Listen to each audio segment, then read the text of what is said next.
Hey man, you watching Cold Red with the one and only big homie. My big homie, KB. It's up there and it's stuck there. Boom!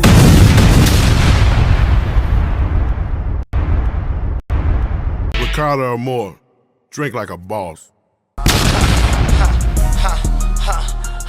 Kushy. Y'all can't do it like Taylor. On Fred. Catching paper cuts, nigga. Counting up big bags, nigga. That shit hurt my back. Hey, what up? We in Cold Red. Where there's smoke, there's fire. I'm your host, the Playmaker. Today we got a very, very special guest in the building. We got Kushy Kris in the building. Kush, what up? What it do, gang? Ain't nothing to it, man. I had a hard time catching up with you. Man, we here now, though. I'd like to welcome you to the couch. Appreciate it, man. Gratitude. Man, I got some in-depth questions I'd like to ask you. Ready? Yeah. Man, let's get right to it. So, Kush, tell the people a little bit about yourself. My name Kushy Kris. I rap. There was a time before you was Kushy, right? Yeah. What side of town you grew up on?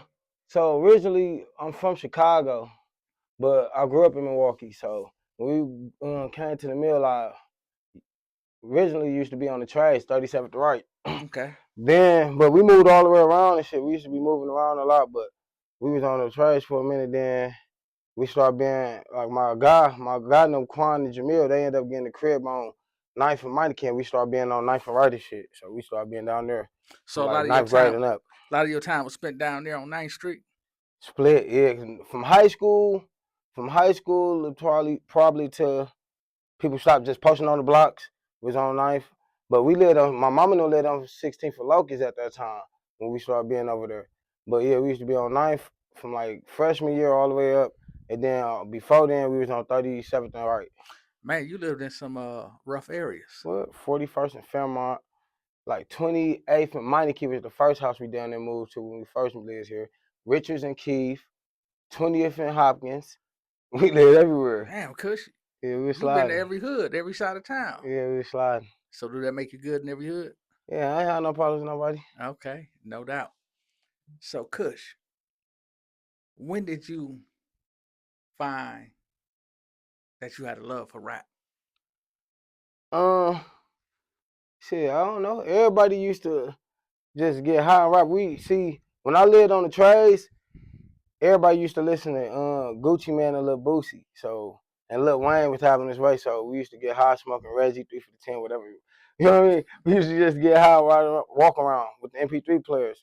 It's just freestyle, so we ain't never really take it too serious. But in 2015, I'm gonna say it was a little before then, but 2015, man, that's when it made me want to start rapping. But yeah, 2015, I said I could rap because I was seeing people like me rapping. You know what I mean? Like people that was around my age and that I knew was rapping and could do it. So I'm like, shit, I'll start rapping too. So when was the first time you hit the studio? I hit the studio a couple times though. Like, the first time I was in high school. I was like in 10th grade or some shit. I hit the studio on the south side with my cousin Marviano, and that shit, I don't know, that was probably a one and done thing for a couple years. Then I hit the studio again in like 2013 or 2012, around the time I met Tino. Around the time I met them. But that was like some one and done stuff. And then I started really taking rap serious.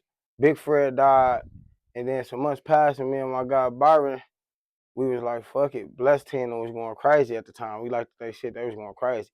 And everybody, all on their beats, matter of fact, everybody through the city, when you heard their music, it was like, it's Tay Love on the track. You know what I mean? So we get in contact with him and first pulled up and sold us some beats. And then that's when we took it serious and went to the studio with my nigga Byron crib in the basement. Well, y'all spent that first dollar on that beat, huh? Yeah, we bought 2 beats. We bought 2 beats. Shout out to Tay Love. Hey, then 2016 came, your breakout year. Let's talk about that. So 2016 is when I decided to be a rapper, a fake rapper, I should say. That's when I started doing little videos and shit. I saw my first video with Fat, Raphael Roby, whatever y'all want to call it, Fat. That's what, you know what I mean? And after I shot my video with Fat, a lot of artists that wasn't shooting videos started like writing me and shit. And I'm like, damn, cool. But before I shot that video, I gotta stop, take that back. I did the song on SoundCloud off the Taylor beat. Mm-hmm. It was me, Byron, R.P. Mr. Man, off the Taylor beat. We did the song and put it on SoundCloud. And my nigga Sleepy was like, that's crazy we talk about Sleepy. Sleepy like, G, bitch rap, you called. So I just kept rapping after that. And then after I did the first video, Fat wrote me on Facebook early in the morning, like, this is a good day to shoot or some shit. I saw my first video, and then people started writing me, and then I'm like, fuck it, I'm a rapper now. I started going to the studio with people. It was as simple as that. Yeah, it's like, fuck it. It is what it is. You would have got the chain in the ring, and you got in full mode, huh? No, see, I had some glasses, and then I decided to buy a Rolex. Okay. You see what I'm saying? I bought a Rolex first, because we was going to Miami, and everybody had a watch, except for me, so I ended up going to get a watch. So you got your kit together, huh? Yeah, a little bit. And then, man, you got hot. Both of them hot. Which way? Which way? Industry and in the streets. And then it all happens. Man, how's your relationship with Cap Drive Montana, man? I don't even know who that is. Well, recently, before you got locked up, y'all was in a heated beef. Well, I was in a beef, a disagreement, I should say, with a person, individual that was so-called, we was cool and shit, I guess. You know what I mean? So that's why you rap shit kind of fake, but we was so-called cool. That's why you don't supposed to do business with, you know what I mean? Other shit, you don't mix that shit. You don't mix that shit with your real shit. So we got cool. One day the Bucks was having a game or some shit. My house got broken too. Bang. Next day, motherfucker tried to sell this shit to a shoe store, and they showed me who it was. It was a certain person. We kept that shit in the streets. And then he decided to go on the internet like 2-3 weeks later. And that's how the internet got involved. But whole time, this like December 20-something, whole time, the little nigga already did a control buy on me like December 6th or some shit prior. So I was gonna go to jail anyway. So there's a lot of backdoor activity going on, huh? Some weird shit, yeah. The beef was the biggest thing on the internet, man, because I guess maybe y'all was so close that when it happened, it kind of blew up. No, see, what it was people, like I really kept shit to myself. I ain't go on the internet broadcasting what was going on and shit like that. When motherfucker took the shit to the internet and did what they did, they also started like needing AA, so they was going to other people basically saying I was talking about them and shit. And some people believed it, some people didn't, but that's how shit just spread it, and then it went from there. So other people that was like rappers and shit was thinking, you know what I mean, they'd push and make it boost higher than what it was. And it was really some street shit that was never supposed to get to the internet. So when they get to the internet, do you call a ceasefire because there's so many eyes watching, so many people? It happened too fast. It was still like both. Like shit, at the moment, I ain't gonna cap, at the moment, I started getting a little traction with the music, but dude was a bigger artist than me. You know what I'm saying? Mm-hmm. Like everybody know, like I was really hustling. Like they said they was hustling, but shit, you knocked me, so you wasn't doing good enough. So, you know what I'm saying? You know what I mean? Not discrediting nothing nobody ever did, but I'm just saying. Yeah. You know what I mean? But, so I wasn't really like no real rapper, but, so, you know what I mean? He had a little fan base. I'm just getting my fan base. So when that shit happened, of course, a lot of people, he got to the internet first, so a lot of people gonna choose this side. So I had to speak what I could speak and shit. You know what I mean? I can't just let motherfucker bash me. But then that shit, I shouldn't say shit, because that just opened up other shit that happened later. You know what I mean? Farther. Well, this shit probably was coming down the pipeline anyways, but in return, do you think that made you a bigger artist with the beef? It made me I could say it made me more, yeah, because people started tapping in. Yeah, people started tapping in, yeah. Yeah, your popularity had increased due to the beef with Cap Drive Montana, right? Yeah. But so the beef came to an end, or is it dead? I don't know. I don't argue. See, this the whole thing that people be playing and want to play on the internet and play crazy. Me arguing with Lil Dog he was really informant. You see what I'm saying? So he had an officer named Bodo. That's Hyder. People, if everybody from Milwaukee know.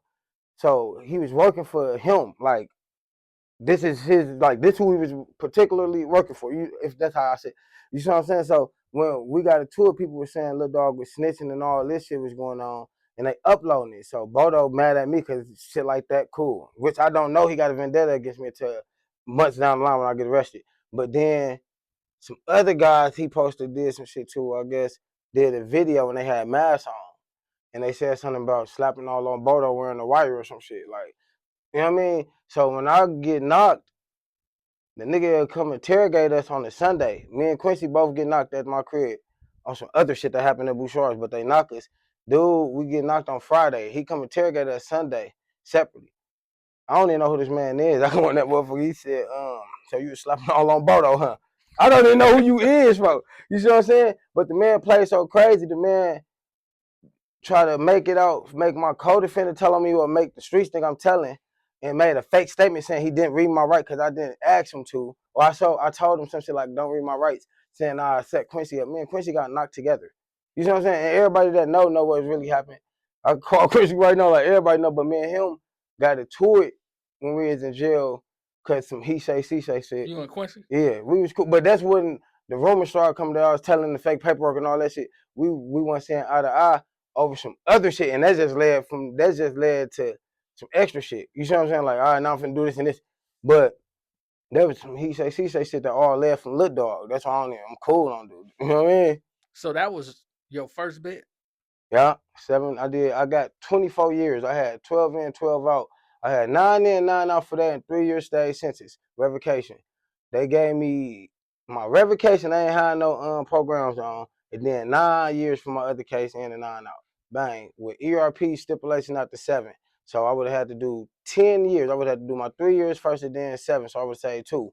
But me and Quincy ended up getting some time back a couple years, like 4 years down, or 3 years down the line. He got some time back first and wrote me.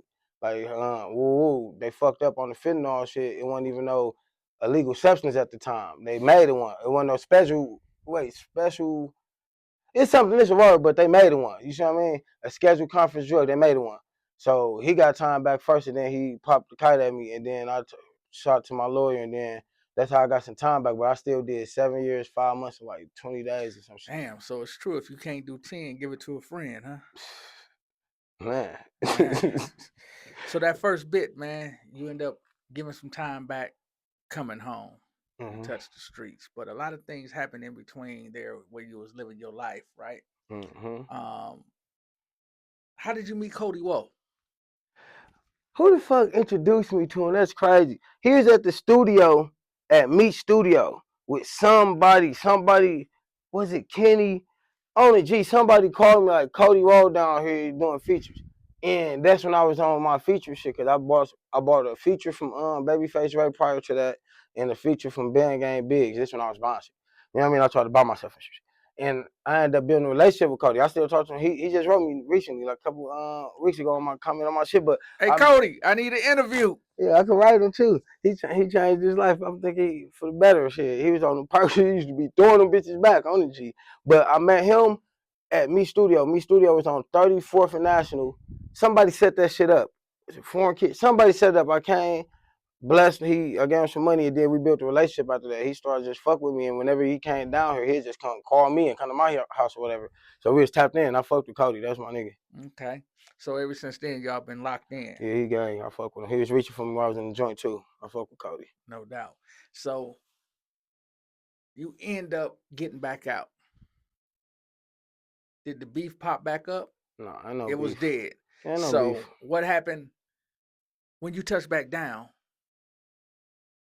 What was the plan? Far as what, that or Music. just life? Just life. Music and life. My plan always was to just be patient. You see what I'm saying? Like just be patient and just see everything through before I make any decision, because I see how quick a motherfucker will jump ship. You will turn on me for a lie. You will turn on me when I'm not even in the wrong. So I'm cool to just jump in some shit that I already know how it is. So my plan was always to focus on being free, my babies, Like, you know what I mean? And then the music gonna come. I just want to take it a day at a time. One thing jail gonna teach you is patience. Yeah, hell yeah. If you didn't have none before you went in, you're gonna have some when you come home. You gotta wait for your commissary, you gotta wait for property. You in that bitch. I know you all order my shit. You know Wait what I'm for a saying? visit, wait for the When they phone. call you for the visit, it's like, man, yeah, Yeah. it teach you patience though. It teach you that So discipline. we talked about your breakout moment in 2016, right? How has the music changed today from what you remember in 2015, 2016? Whew. Nah, I ain't gonna lie. They ain't gonna give me my credit. I really fucked some shit up. That everybody hopping on each other's songs and joining. I did that shit on some humbug on with Dream Team, bro. We made that song. We made the song with Lil Dog, Montenel, Young Vets, and Chapo. That was really me and Chop was in the studio by ourselves. And folks ended up coming. And we ended up doing that shit. But that bitch ended up smacking. And everybody in the city started to just, that's when like back then, you know, people kicked it with people from different blocks and shit, but you ain't really kick with people from different blocks. You won't really know clicks how everybody like this gang, this gang. It was folks know Young Vest they from over there, YPN them from over there. You know what I mean? Like we from over here, that's what it was. Not everything intertwined. So that's what kind of changed. A lot of shit, like everybody got named after a certain person and it be from different blocks like music different, the scene, like we got our own identity now. Like back then they used to try to like be like we like Detroit and shit. No, you can't even say that. We got our own sound and everything. So they got the city turned off. So yeah, it's different. No doubt. Cause she gonna find his lane in. I'm always gonna find my lane, man. I'm just gonna do what I do best. Man, you spoke about that time in the studio with you, Chop, and a few others. Yeah. I think Chop made a song about that, or somebody did. I don't remember. So I probably did. I was in jail. They Something said, about wearing a wire or yeah, something in the I studio. was in the joint. See, I don't know if folks did then though. I just know when he knocked me, like when I got knocked, not he, whenever the person, whatever the thing was, when I got knocked, it was a wire involved, and then footage and shit, and phone calls and like shit that I have proof for. Like you know how people have proof of their interrogation videos and shit. Mm-hmm. That you can't find that shit. You see what I'm saying? That I have proof of. If I was to bring up anything and say anything, I could go prove it. You see what I'm saying? Shit like that. But. So lately, man, you've been on your podcast runs. You've been moving around. You're trying to get back into the groove of the music. Has it been hard for you? Somewhat, no, that's right. I ain't gonna lie. Shout out to the umbrella. Shout out to Duck and Taxino, man. They kept me afloat on the G. Shout out to them niggas, folks. No Taylor, doubt. my VA, everybody that I've been fucking with kept me cool. I talked to Taylor the whole time I was in the joint. Taxino was on the phone, called, you know what I mean? Whenever, so I kind of was already afloat. So I just had to just find my lane. I ain't never like right now. I could just go ride functional shit right now, but no, I like to do shit myself. I do. Don't get me wrong. That's gang though. I do shit with them all the time, but I like to. It's me before anything. Like y'all can't say I use nobody for nothing. Yeah. You know what I mean? So Well, Kushy Kris is definitely a household name around here, man. When you speak your name, they know who you are. yeah, I mean, whether it's for good or for bad, they your know. name is known. Yeah. What's next with the music? You got some new shit dropping? See, I just dropped a mixtape yesterday. That shit called this shit on the flow. It's 17 songs on that bitch, all smacking, no skips. I'm finna really push that. I'm finna probably go on a little I'm gonna go to New York or something. I'm finna go do some little more podcasting and streaming and shit. But I don't know. I'm just gonna take that shit a day at a time. Whatever opportunity presents itself, I might jump on it. I don't know. No Well, Diddy. you said you're gonna do everything but market yourself, man. I mean, No, that's why I got. That's why I got OGs like you around. You just hey man, put me on game. you said Taylor, I've been telling you about me, but this is my first time laying eyes on you in a long time. Man, you be moving the grooving. Oh, you gonna put it on me? Huh? You be moving the grooving. You know, I'm a send duck, man. You be moving the groove. You be OT with it. Man, no doubt. So, Kush, after all the things that have happened, bro, what advice can you give to an up and coming artist to avoid some of the roadblocks that you had to deal with? Don't be friendly first and foremost. Business is business. You ain't even got to meet with people. How they do it now, you can just send me your song.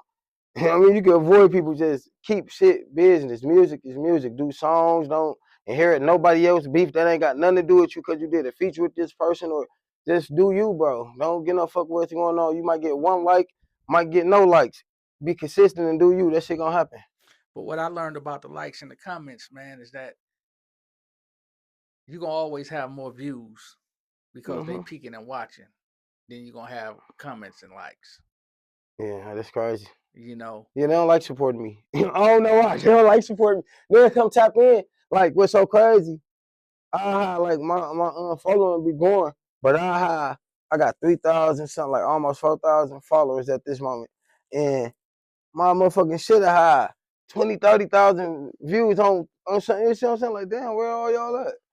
They just know they don't be want to tap in, probably because they said something about me and scared to be like, take it back. Oh no, I don't know, but I accept all apologies. I forgive everybody. Matter of fact, y'all ain't got to apologize. I forgave everybody already in the jail, man. If you ain't on the ball on list, you can ball with me. If you're on that list, you getting balled on. no doubt. Because I mean, man, in order to really move forward, you gotta forgive. You gotta leave what's ever in the past, man. In the past, they say the windshield is bigger than the rear view for a reason. Yeah, yeah. You know. So, Kush, if somebody want to get a feature or just politic with you, how would they go about doing it? You can DM me. You gotta pay for features though. I ain't kicking it. Cause I pay for studio time. I pay everything really business with me. Even though like I'm starting to get all my stuff together, but I pay for all my beats. I pay for all my studio time. Like everything I do, I pay for it. So why would I just go out my way and do something unless you one of my like something that's mutual? You get what I'm saying? Not saying I won't do it, but shit, this is my job. I get paid to work. So you gotta pay. You can DM me and I'm negotiable. You know what I mean? I'll fuck with you. Okay, so what's your social media? Kushy Kris. I only got an Instagram. I just made a TikTok. It's Kushy Kris too. I don't have no Facebook. All them fake pages, and I don't have nothing but Kushy Kris. That's it. That's That's all. it. Yeah. Well, Kush, I want to thank you for your time, man. Appreciate it, Come on the man. platform, Code Red, where there's smoke, there's fire. I'm your host, the Playmaker, and this Kushy Kris. Yeah, And we appreciate out. it, man. Yes, sir.